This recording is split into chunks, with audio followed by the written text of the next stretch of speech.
বাংলার নবজাগরণ, ভারতবর্ষের জেগে ওঠা, এগুলোর সঙ্গে এই বিজেপি ঘরানার লোকদের বিন্দুমাত্র সম্পর্ক নেই। বিজেপি মধ্যযুগীয় সমস্ত খারাপ জিনিসগুলোর প্রতীক। না হলে রাজা রামমোহন রায়কে আক্রমণ করে না। রামমোহন রায় সতীদাহ প্রথা রোধ করেছিলেন, তাহলে কি বিজেপি সতীদাহ প্রথা সমর্থন করে? প্রধানমন্ত্রী আবার নাটক করে ওই স্ক্রিপ্ট লেখা টেলিপ্রম্পটারে বাংলার মনীষীদের নাম উচ্চারণ করতে চান, ওনার লজ্জা হওয়া উচিত। ভারতবর্ষের গর্ব, সমাজ সংস্কারক রামমোহন রায়কে যেভাবে ব্রিটিশের দালাল বলেছেন, আমরা তীব্র প্রতিবাদ করছি। অ্যাকচুয়ালি ব্রিটিশ বিরোধী লড়াই, বাংলার নবজাগরণ, ভারতবর্ষের জেগে ওঠা, এগুলোর সঙ্গে এই বিজেপি ঘরানার লোকদের বিন্দুমাত্র সম্পর্ক নেই। সেই কারণেই তারা এই ধরনের কথাবার্তা বলতে পারেন, অথবা তারা উদ্দেশ্যপ্রণোদিতভাবে বাংলার মনীষীদের অপমান করছেন, বাংলার মাটিকে অপমান করছেন। এই যে রাজা রামমোহন রায়, আমরা ঘটনাচক্রে রামমোহন লাইব্রেরিতে দাঁড়িয়ে রয়েছি, সামনে রামমোহন রায় রোড, আরেকটু ওপাশে রাজা রামমোহন রায়ের বাড়ি।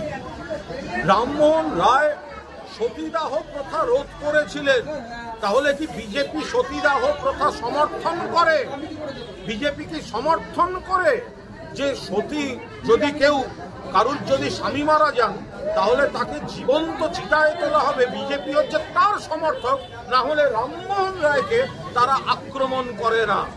বিজেপি মধ্যযুগীয় সমস্ত খারাপ জিনিসগুলোর প্রতীক, না হলে রাজা রামমোহন রায়কে আক্রমণ করে না। রামমোহন রায়ের যে দৃষ্টিভঙ্গি, তিনি সব দিক থেকে পৃথিবীকে বৃহত্তর দৃষ্টিতে দেখেছিলেন।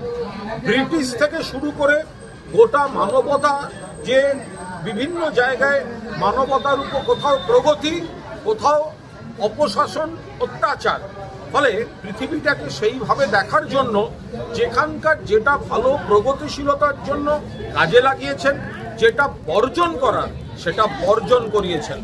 বাংলাকে, বাংলার চিন্তা ভাবনা, মনন, বিবেক, দর্শন, সমাজ নতুন করে গড়তে যারা পথিকৃৎ ছিলেন, নতুন বাংলা, নতুন ভারতবর্ষের পথিকৃৎ, তার নাম, তাদের মধ্যে অন্যতম রাজা রামমোহন রায়।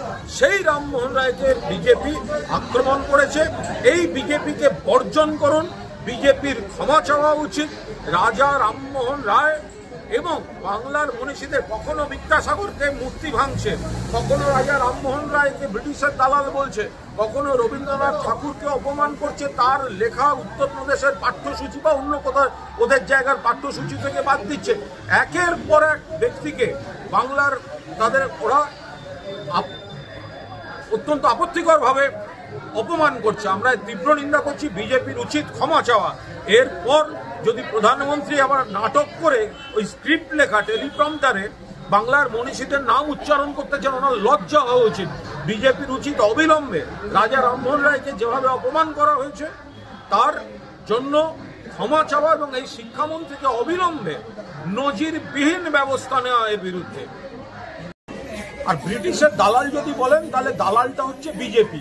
যখন বন্দে মাতরম বলে বাংলা থেকে একের পর এক শহীদ ব্রিটিশের মঞ্চে জীবন দিচ্ছে, সেই সময় জেল থেকে বসে মুচলেখা দিয়ে আর করবো না, স্বাধীনতা আন্দোলনে থাকবো না, এই বিশ্বাসঘাতক বেঈমান ব্রিটিশের দালালরা, তাদের মুখ থেকে শুনতে হবে রাজা রামমোহন রায়, যিনি সতীদাহ বন্ধ করেছিলেন, যিনি বাংলা এবং সমস্ত ভারতবর্ষের দর্শন, সমাজ সংস্কারক, রেনেসাঁর তারা অন্যতম পথিকৃৎ, এই আজকে বিজেপির দালাল আর বিজেপির ওই ব্রিটিশের দালাল বিজেপি, তার নেতারা বড় বড় কথা বলবে, এইসব মানা যাবে না।